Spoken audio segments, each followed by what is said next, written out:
Death, death, death. Friends, women and children, lovers, sons and fathers and mothers, horses and cattle and dogs. Cheese is a corpse of milk. No one here gets out alive. Hello everyone, Alan here. Welcome to Big Hard Books and Classics, where we can teach Hamlet and deconstruct Ulysses, but we can't balance our checkbook. Let's get right into this. There's a lot to deconstruct. And I might have a personal anecdote at the end of this, so stay tuned. Let's see. The 6th episode is Hades in Ulysses.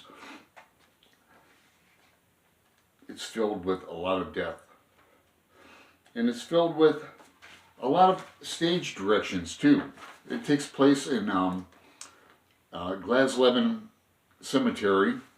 And it starts out with, 4 men who are in a carriage, a horse-drawn carriage. And they get in, so there's 2 people sitting here, Martin Cunningham and Mr. Powers. And on this side is Simon Dedalus, Stephen's father, and Bloom. Bloom is the last one to get in. So the windows are there and there. Bloom's looking out this way. Simon Dedalus and Cunningham were looking out this way. Simon has to reach over to look out. There's a point in here where Bloom sees Stephen. And I guess we'll get to that. I also want to point out, you can see where Joyce uses, he's like a stage director in a lot of this. The episodes are getting more dense and more complicated as we go along. So the carriage is going up through the heart of the city, right up O'Connell Street.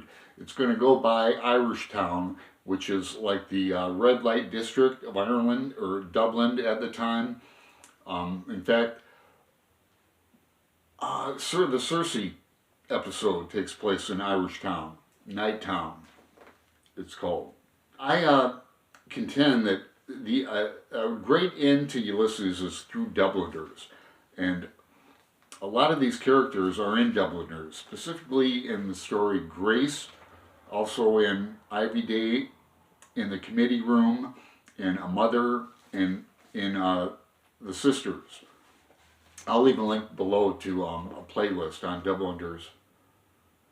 Let's see, so Bloom points out he sees Stephen, and right away Mr. Dedalus snarls, "That Mulligan is Buck Mulligan with him." He hopes not, and he goes off on how he hates Mulligan. And I used to think, he says, "I won't have that her bastard of a nephew ruin my son, a counter jumper's son, selling tapes in my cousin Peter Paul McSweeney's. Not likely." So Mulligan worked in this shop as a, they sold clothing. So selling tapes, I guess. But I thought McSweeney's was where Bloom bought the lemon soap. But that's McSweeney's without an E. And here at 701 is Peter Paul McSweeney's with an E. So I just found out that in this reading. Bloom is there's gonna be a lot of business with this soap, and stage directions we'll get to. And the envelope as well from last episode, the Martha Clifford letter that is going to follow here. That letter appears in Ulysses 7 times. It's mentioned 20 times in here. So life and death. Bloom is, there's references to his son Rudy's death 11 years ago. Young Rudy didn't live very long.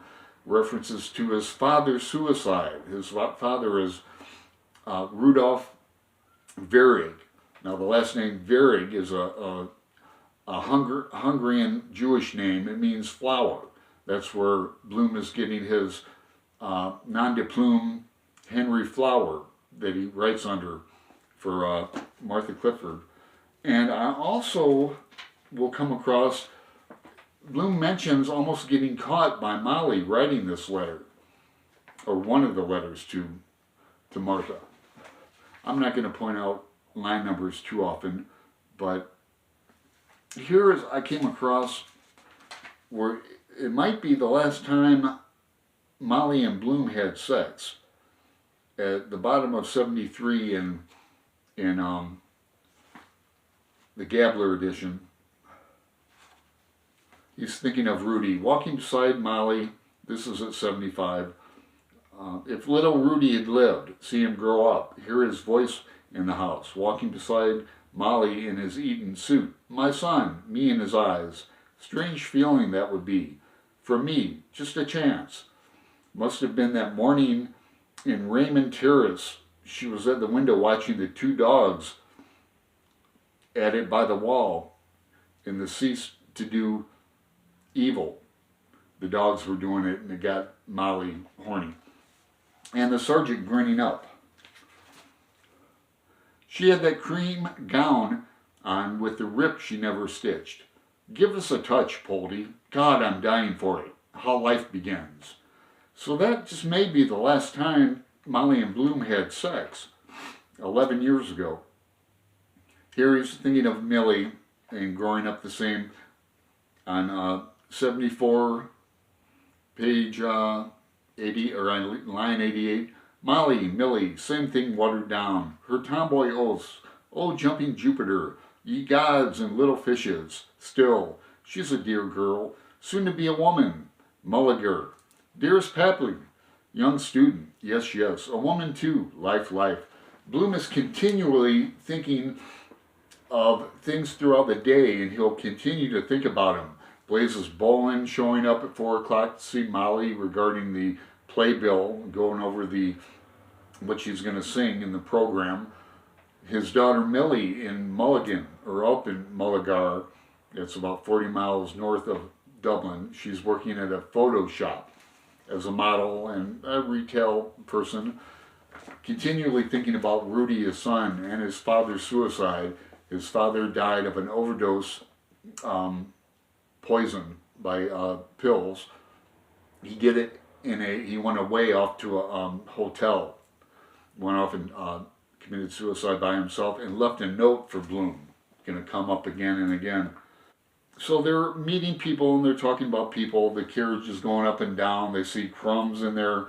There's all this, Joyce's loves to use onomatopoeia, and he'll like psst, the sound of a rat going under the corpse. There's really, I'm going to read out loud some really gross description in here of corpses and what they do with a corpse, how they wash it and clean it, and the fingernails grow and the hair grows, and they put wax in all the orifices. He thinks of Patty Dignam is the person whose funeral they're going to. Okay, we're all strapped in?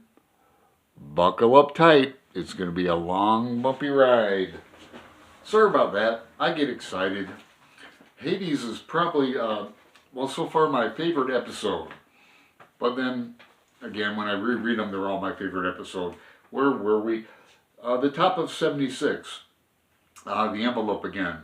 And Martha, I tore up the envelope. Yes. Where did I put her letter after I read it? In the bath. He patted his waistcoat pocket. There, all right. Dear Henry fled before my patients are exhausted. So stage directions. Bloom is constantly thinking, and where's my lemon soap, and oh, my knee, and on and on. He's thinking of Blazes Bolin again. He's coming in the afternoon, her songs. That's line 190. Then they go on.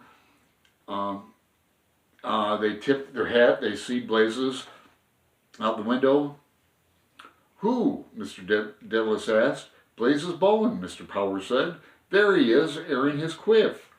His hair, he's got a fancy hairdo. Blazes Bolin is a man about town. And later on in this episode, Bloom wonders what Molly sees in him, this pompous, arrogant person. And Blazes is coming at 4 p.m. Mr. Power asks at the bottom of 76, how's the concert tour getting on, Bloom? Oh, very well, Bloom said.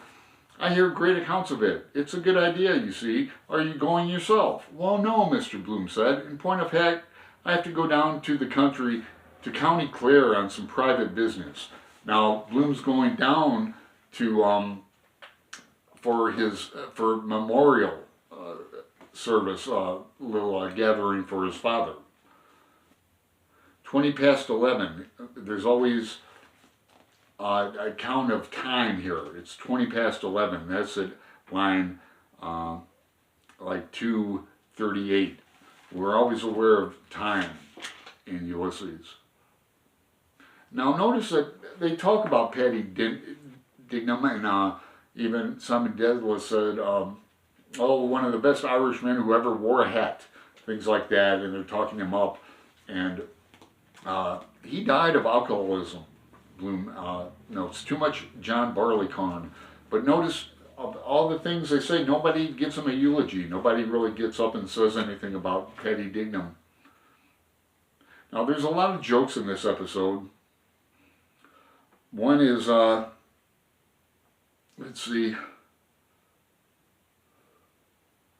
the one about where they're drowned Barbarous, where they're a man and his son are going down the river Liffey, and the son falls into the river, and a boatman takes him out by the breeches, and the father gives the guy who saved his son's life a florin, which is about $10 in today's money. So it's a joke on how cheap he was. They go past Nelson's Pillar, and this is the hub of activity in Dublin, where all the trams meet and things, and buses go for transfers. And you'll notice that people will start, they're hawking things like 8 plums a penny, 8 for a penny. Joyce continually does the street life shout outs. There's a man who's selling shoelaces. They talk, they're wandering around, they talk about Parnell, and there's time to see Parnell's grave. I'll put a shot up here of Parnell's grave. On page 79, they're talking about, they reference suicide. Bloom's thinking about his son Rudy. There's they see a small coffin with a child inside, obviously. Bloom thinks about mothers are buried with their sons, and mothers even protect their sons after death in the earth. But it's the greatest disgrace to have in a family, suicide, Mr. Powell added. Temporary insanity, of course, Martin Cunningham says decisively. We must take a charitable view of it. They say a man who does it is a coward, Mr. Dedalus said. It is not for us to judge, Mr. Cunningham says. Now, they don't know, Mr. Cunningham knows that Bloom's father committed suicide, but they don't. And on page 84, we have at the top of the page, Martin Cunningham whispered, I was in mortal agony with you talking of suicide before Bloom. What? Mr. Power whispered. How so? His father poisoned himself, Martin Cunningham whispered. Had the Queen's Hotel in Ennis. You heard him say he was going to Clare anniversary. Now, Martin Cunningham's wife is an alcoholic too, and this is referred to in Dubliners on page 80, where, let's see, up at the top, Bloom says, that awful drunkard of a wife of his, setting him up house for her time after time, and then pawning the furniture on him every Sunday almost, leaving him the life of the damned, wear the heart out of a stone, that. And this is Martin Cunningham's wife and her cubs. And they call me the jewel of Asia, the geisha. Well, embarrassment. A joke of animals going off to the slaughter. Mr. Powell refers to them as immigrants on page 81. And Bloom has all these business ideas. Like, another thing I often thought is to have municipal funeral trams like they have in Milan, you know. Run the line out to the cemetery gates. They have special trams, hearse and carriage and all. Don't you see what I mean? He's constantly coming up with all these grand ideas. There's a, they talk about a murder on page 82, towards the bottom, line 479. That is where Childs was murdered, he said, that last house. So it is, Mr. Dale said, a gruesome case. Seymour Bush got him off, murdered his brother, and so they say. Better for 99 guilty to escape than for one innocent person to be wrongfully condemned. We have some more thoughts about Millie Bloom and Bloom's daughter and her coming of age.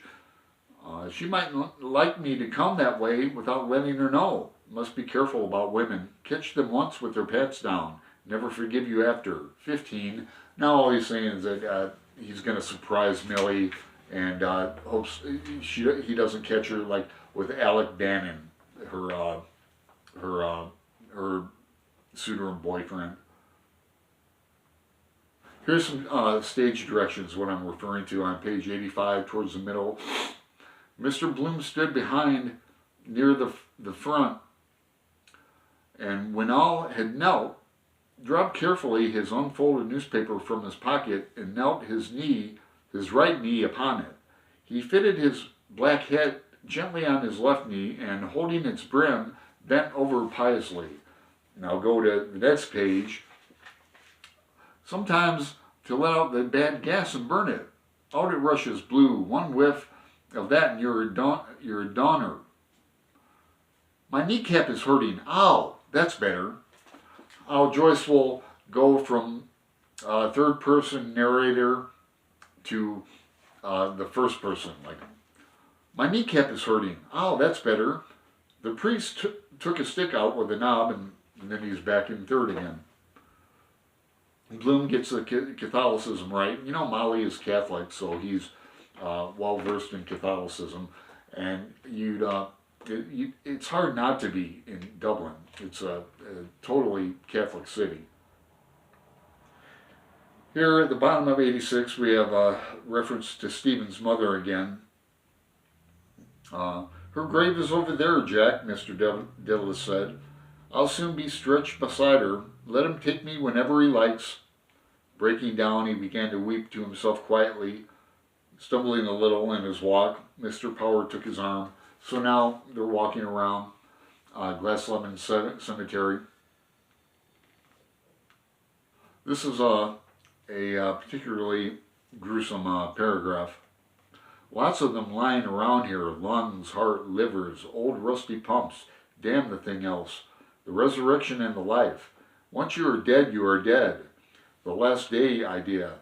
Knocking them up out of their graves. Come forth, Lazarus. And he came fifth and lost his job.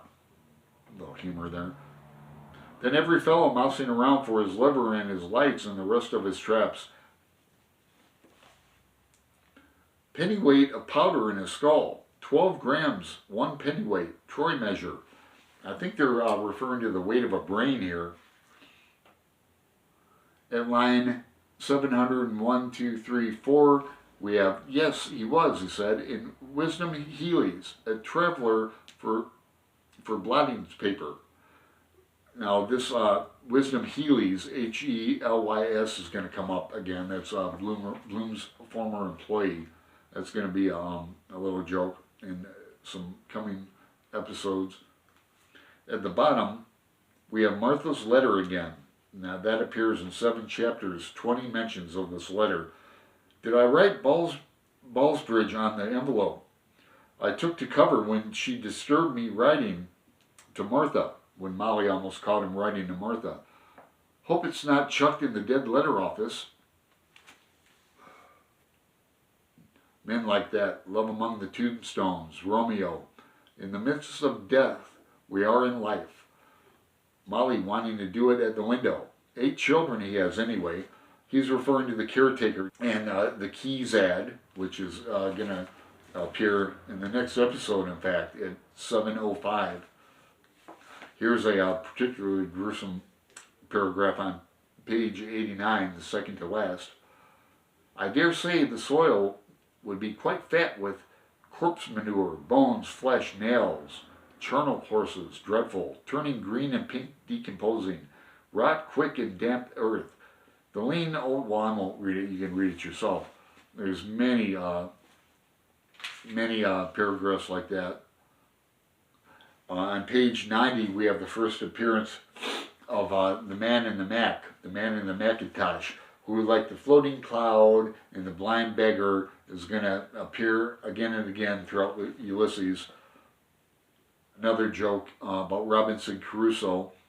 Well, then Friday buried him. Every Friday buries a Thursday, if you come to look at it like that. We have Jewish burial traditions. I think we already passed it, but Bloom is, he's talking about, you know, how Paddy Dignam died suddenly, like the best kind of death, dying in your sleep and that.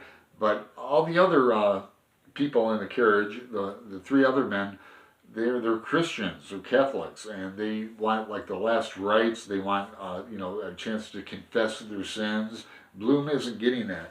They continually interrupt him. In fact, when Bloom starts telling that story about the boy who fell over in the River Liffey and the boatman pulled him out by his breeches, and they interrupt, and I think Simon Dillis ends up telling the end of that story. So they're continually kind of disrespecting Bloom in this episode.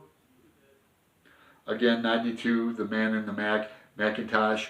Now, Hines is a journalist. We have a mention of McCoy again from the last episode, remember? In Dubliners, McCoy is the one who borrows or steals people's luggage and then resells it. So he doesn't get any respect. And McCoy was the one who was talking to Bloom while Bloom wanted to read his letter in the last episode.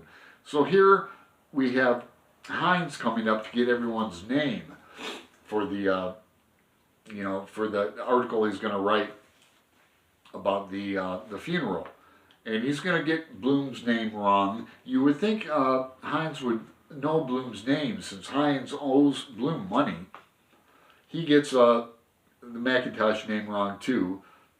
At line 895, Macintosh, yes, I saw him, Mr. Bloom said. Where is he now? Macintosh, Hines said, scribbling. I don't know who he is.